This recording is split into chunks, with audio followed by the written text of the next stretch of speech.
March 19th, 2026. Saudi Arabia just denied overflight clearance to 6 American B-1B Lancer bombers traveling from Diego Garcia to strike Iranian missile facilities. Not delayed clearance, not conditional clearance, denied. The bombers had to reroute 200 miles south around the Arabian Peninsula, adding 4 hours to their mission timeline. By the time they reached their targets, Iranian forces had relocated the mobile missile launchers the strike was designed to destroy. The mission failed before the bombs were released, and here's what that actually means. The Gulf Alliance that has defined American power projection in the Middle East for 80 years just broke. Not strained, not tested, broken. The denial itself came through encrypted channels at 0342 Zulu time. American Central Command received a single-line message from Saudi Air Defense Operations. Request denied. No justification provided, no alternative proposal offered. The bombers were already 3 hours into their flight when the message arrived. Mission planners had exactly 90 seconds to decide whether to abort entirely or attempt the southern route. They chose the reroute.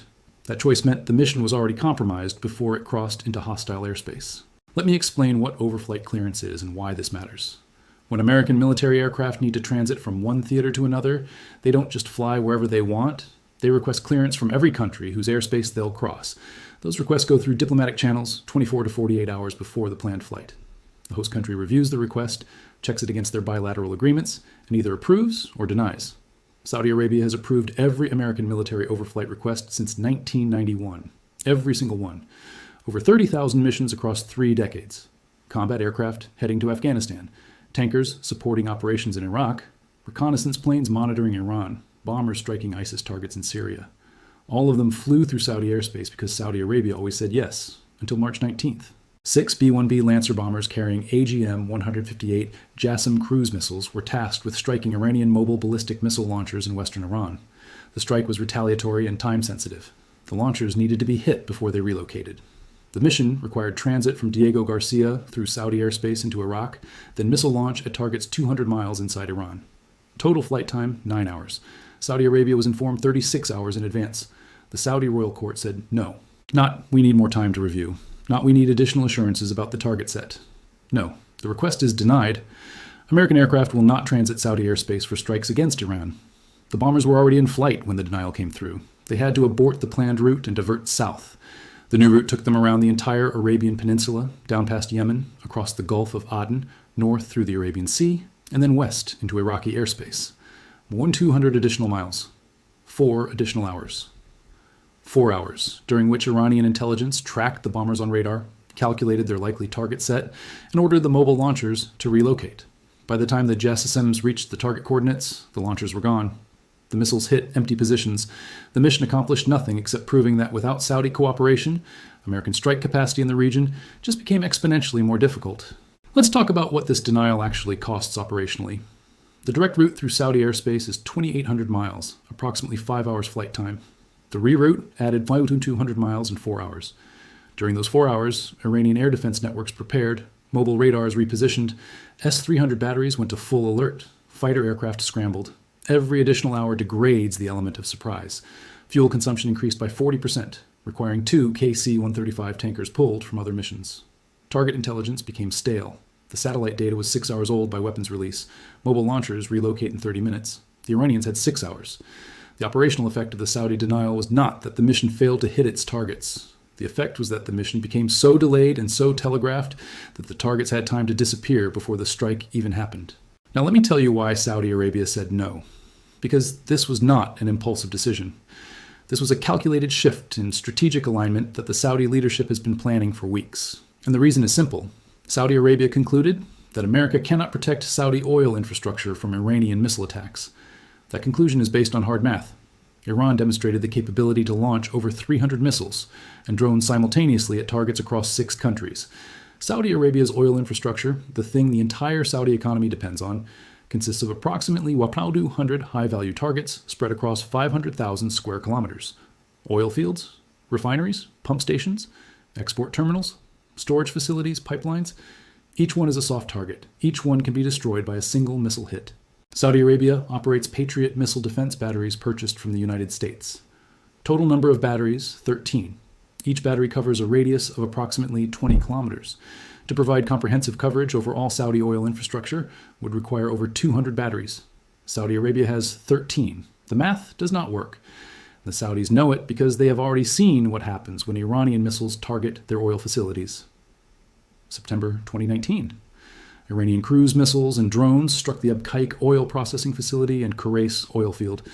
18 projectiles hit 17 targets. The attacks took 5.7 million barrels per day offline, half of Saudi Arabia's total output, gone in one morning.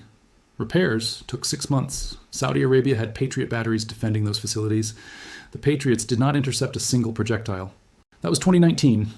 Iranian missile technology in 2026 is substantially more advanced. The Pave cruise missile. Range 1,650 kilometers. Speed Mach 0.8. Terrain following flight profile that keeps it below radar coverage until the final approach. The Shahed 136 loitering munition, cost per unit $20,000, can be launched in swarms of 50 or more, overwhelms defensive systems through sheer numbers. The K-Bar Shakan ballistic missile, range 1,450 kilometers, maneuverable reentry vehicle. Cannot be reliably intercepted by Patriot systems. Iran has demonstrated all of these systems in combat in the last 2 weeks. Saudi Arabia watched those demonstrations and did the math. Here is that math exactly. A Patriot PAC-3 interceptor costs $4 million per missile. Each launcher holds 16 missiles. To defend against a saturation attack of 300 Iranian projectiles, Saudi Arabia would need to fire at least 400 interceptors, assuming a 75% success rate. That is $1.6 billion in interceptors for a single engagement. Saudi Arabia's entire annual defense budget is $55 billion. Iran can manufacture Shahed 136 drones for $20,000 each. The cost exchange ratio is 200 to 1 in Iran's favor. The defender goes bankrupt before the attacker runs out of weapons. If Iran decides to systematically destroy Saudi oil infrastructure, there is no defense that prevents it. American promises of protection mean nothing when the defensive systems cannot stop the threat. The Saudi leadership asked their military advisors a direct question. Can we survive a sustained Iranian missile campaign against our oil facilities? The answer was no, not maybe. Not with additional American support. No, the infrastructure is too dispersed. The targets are too vulnerable. The defensive systems are insufficient. If Iran launches 500 missiles at 500 different targets across Saudi oil infrastructure, maybe 50 get intercepted. The other 450 hit. And 450 successful strikes against critical oil infrastructure means the Saudi economy collapses within weeks. So Saudi Arabia made a choice. Stop enabling American strikes against Iran, signal to Tehran that Saudi Arabia will not be a platform for American military operations, and hope that this gesture buys enough goodwill to keep Iranian missiles away from Saudi oil fields. This is not about Saudi Arabia suddenly loving Iran. This is about Saudi Arabia choosing survival over alliance loyalty. And the Saudis are not alone. The UAE made the same calculation. Kuwait made the same calculation. Qatar made the same calculation. Every Gulf monarchy is watching the same threat assessment and reaching the same conclusion. American defense guarantees are worthless when American defensive systems cannot stop the weapons Iran is actually using. The overflight denial on March 19th was not an isolated incident. It was the public manifestation of a strategic realignment that has been happening behind closed doors for weeks. And it gets worse. On March 21st, 48 hours after the overflight denial, Saudi Arabia's foreign minister flew to Tehran, not for routine diplomatic consultations, for direct talks with the Iranian Supreme Leader's office. The meeting was not announced in advance. It was confirmed only after the minister had already left Iran, and according to diplomatic sources, the meeting covered one topic, a non-aggression framework. Saudi Arabia proposed a formal agreement. Iran commits to not targeting Saudi oil infrastructure. In exchange, Saudi Arabia commits to not hosting American military forces conducting offensive operations against Iran. The Iranians did not reject the proposal. They requested clarification on terms. Those clarifications are being negotiated right now. Let me be clear about what this means. If Saudi Arabia and Iran formalize a non-aggression pact, American military access to the Gulf collapses overnight. Prince Sultan Air Base in Saudi Arabia hosts American fighter squadrons, tanker aircraft, surveillance platforms. Al Udeid Air Base in Qatar, the largest American military facility in the Middle East. 10,000 American personnel. Combined Air Operations Center that coordinates all air missions across the region. Al Dhafra Air Base in the UAE. Home to American F-35s, tankers, and reconnaissance aircraft. Every one of these bases exists because Gulf states allowed them to be built on their territory. If those states decide American presence creates more risk than it mitigates, the bases close. Not gradually, immediately, because once you tell the Americans to leave during a war, you cannot walk that back. The alliance is over. American military strategy in the Middle East for 80 years has been built on one assumption, that Gulf monarchies need American protection more than they fear American enemies. That assumption just died. Gulf states concluded that American protection does not work against the threats they actually face, and enemies that can destroy their economies in a weekend are more dangerous than allies who might be upset about base closures. The geopolitical order that kept American forces in the Gulf, American aircraft over the region, and American influence dominant, just inverted. Not because America lost a battle, because America's partners decided the cost of partnership exceeds the benefit. And here's the part that should terrify American strategic planners. This is replicable. Every country that hosts American forces in exchange for security guarantees is watching what just happened in Saudi Arabia. They are asking the same question. Can America actually protect us from the threats we face? South Korea hosts 28,000 American troops as a deterrent against North Korea.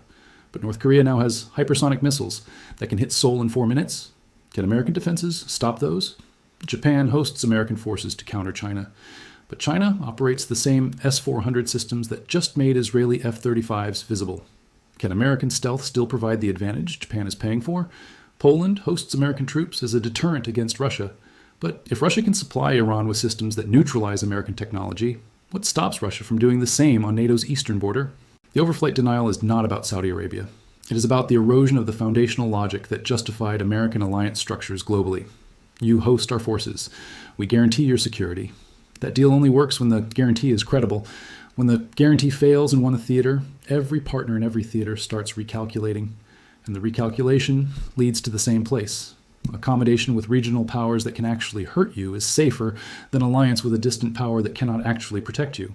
The bombers that got rerouted on March 19th eventually returned to Diego Garcia. The mission was scrubbed. The targets were gone. And the Afteraction Report that nobody will ever see publicly documented something that should be obvious but somehow is not. Without Gulf cooperation, American strike capacity against Iran is degraded by approximately 60%. You can still launch missions, you can still hit targets, but the operational tempo slows, the reaction time increases, the element of surprise disappears. And in a conflict where Iranian mobile missile launchers relocate every 4 hours, delay equals failure. Share this. Because mainstream media is reporting the overflight denial as a diplomatic disagreement.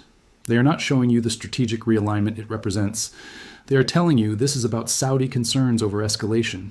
They are not telling you this is about Saudi Arabia choosing Iranian non-aggression over American alliance because American defenses failed when it mattered. Both are true. Only one explains what happens next. The Gulf alliance is not strained. It is breaking. And the foundation of American power projection in the Middle East is collapsing in real time.